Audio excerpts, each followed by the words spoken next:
I would like that Mr. Belcon will answer that one. He's the one presenting the issue.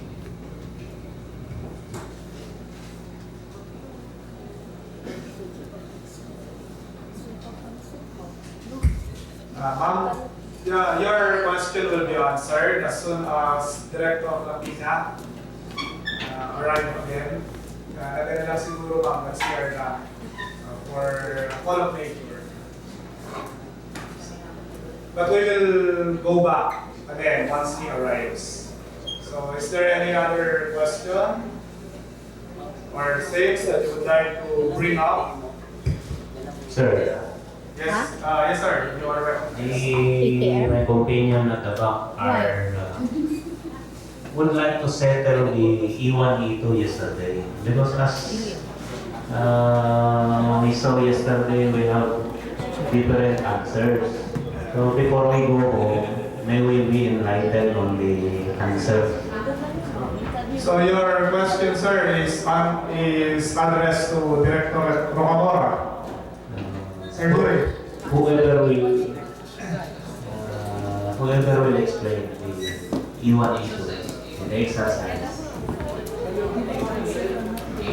Kasi Dean Montano mentioned that his companion, those who are Backstreet Boys, are asking if they can be clarified the matter. Kasi marami, di ba, no one got the correct answer.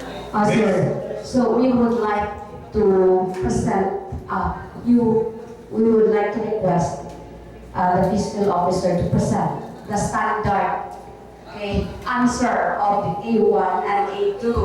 Okay. Frankly speaking, that was not my answer. That was not the answer of the fiscal, but that was the answer of the exercises given by the FBI.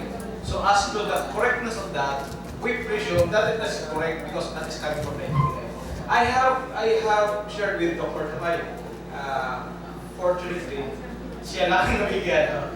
Pero we could avail that kasi binigay yun, actually confidential yun, binigay sa akin sa FBI. Nasabi na may disclaimer nila, hindi ko ipagkala. Kasi that is their training material sa FBI Academy, sa fingerprint examiners. So I got that through bula-bula natin. So I was happy na mayroong answer doon. Pero totoo no, nung hindi ko nakita, nakipan yung Facebook. Hindi ko nakita yung answer. I mean, ang reason na. Nagulat ako, bakit wala siyang subsecondary? Noong una, 2 years ago. 2 years ago, yun ang feeling ko. Hanggang pinuplat ko ng pinuplat, balik ako sa FBI. Nandun pala ang huli. Basa. Yung FBI, the science of fingerprints. Yung libro ng FBI. Bakit wala siyang subsecondary? Siguro yun ang aking point of inquiry. Ha? Bakit walang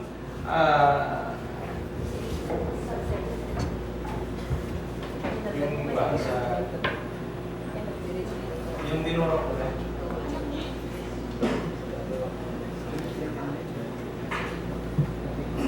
handa sa yung small letter.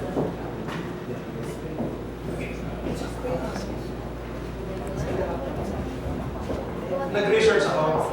Tapos, pagkatapos ko mag-research, nagtanongin ako sa fingerprint classifier na yung makikita daw sa Quran sa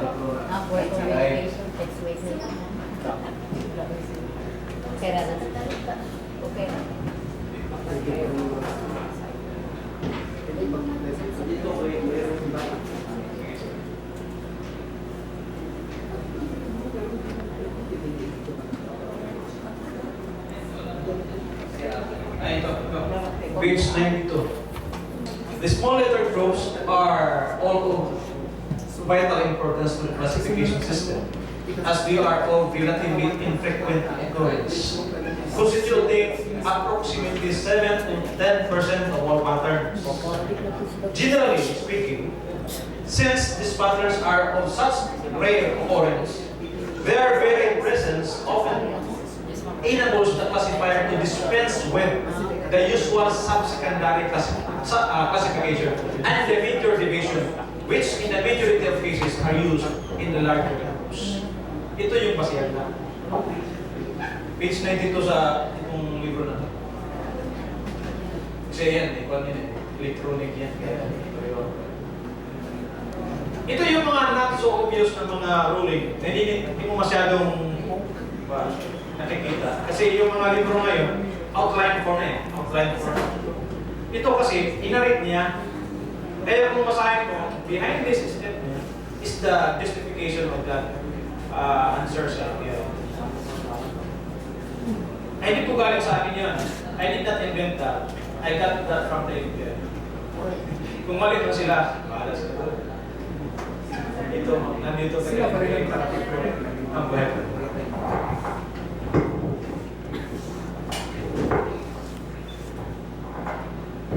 For clarification po, para mapugalo na natin yung 6th division, kailangan po natin kumpletuhin.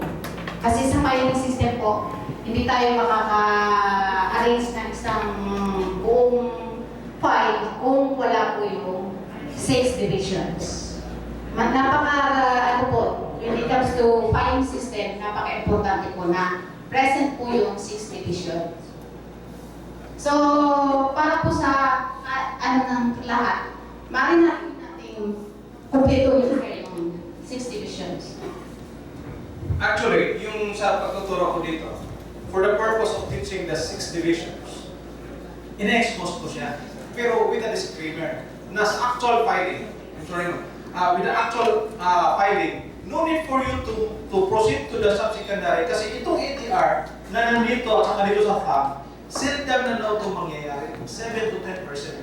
So, kung dyan pa lang, na-file mo na, hindi ito magkapareho yung ATR dito. Kasi marami siya, ATR ang hanapin mo. Sa 3 plus 1. So, imposibleng may duplication. Kaya doon pa lang sa subsecondary na, secondary na yun, na small letter, wala na. Tapos na. Ano natin sa NBI na CISF? Up to what classification ng finding nila? Saan ba sila umabot? Kompleto sir yung 6 divisions. Hindi ma'am, doon sa file nyo ma'am. Okay. Sa file nyo, hanggang saan ba yung file? 32 over 32. Yung file yun.